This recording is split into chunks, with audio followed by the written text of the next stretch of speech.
Leave for the day.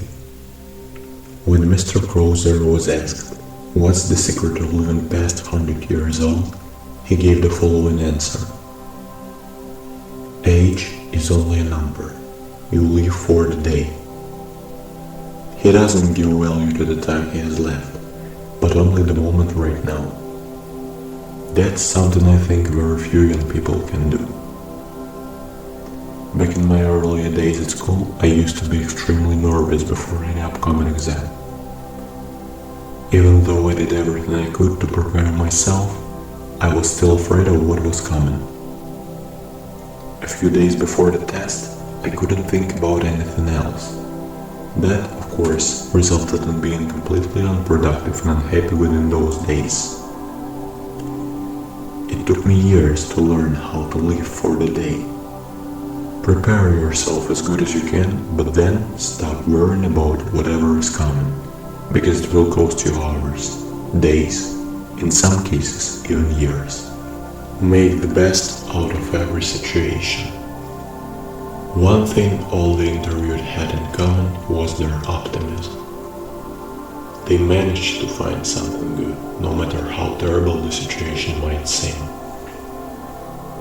I've had a relatively easy life, even with the rough 5 years of war. It was an adventure more than a penalty, even amongst the bombs.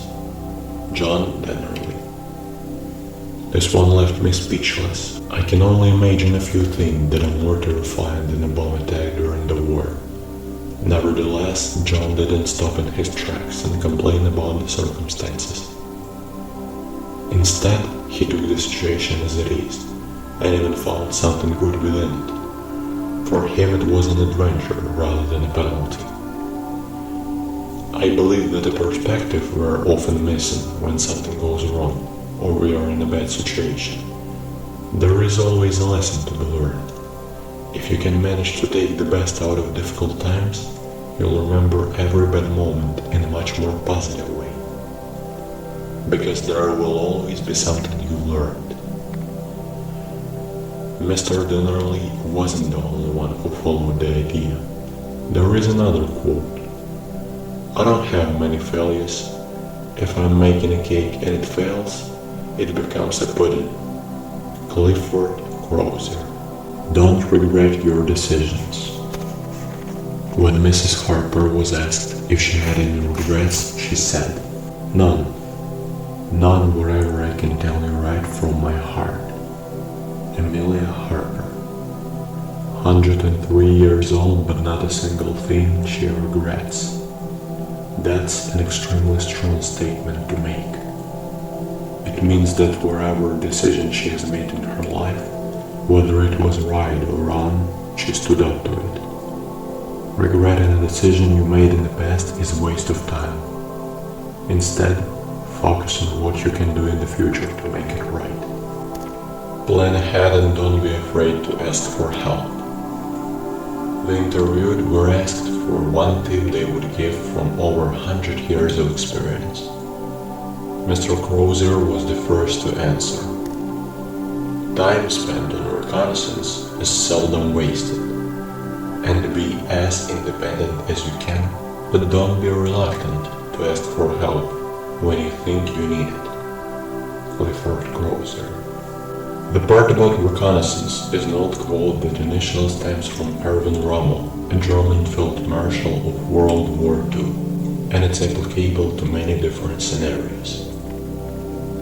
Before you tackle a task or encounter a problem, it's always a good idea to inform yourself and develop a plan or strategy.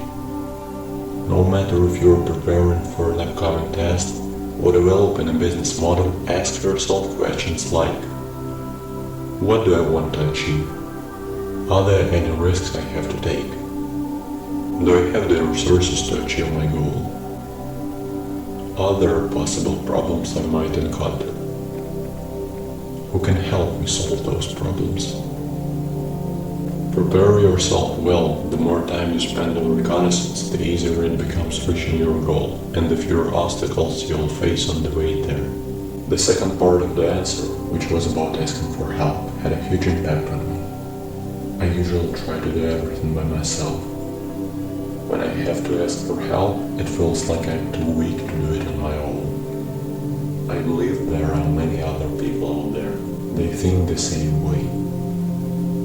Some problems can't be solved alone.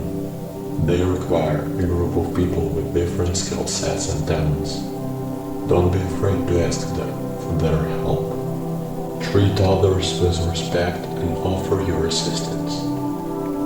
When Mrs. Harper was asked her final tip, she said, "A good idea is to behave well to other people, show them respect, and help them as much as you possibly can, and it will be repaid 100-fold." Amelia Harper. There is so much truth in this statement. Helping others benefits not only them, but also yourself in many ways. Care for the people around you and always maintain a healthy relationship. Help them wherever and whenever you can.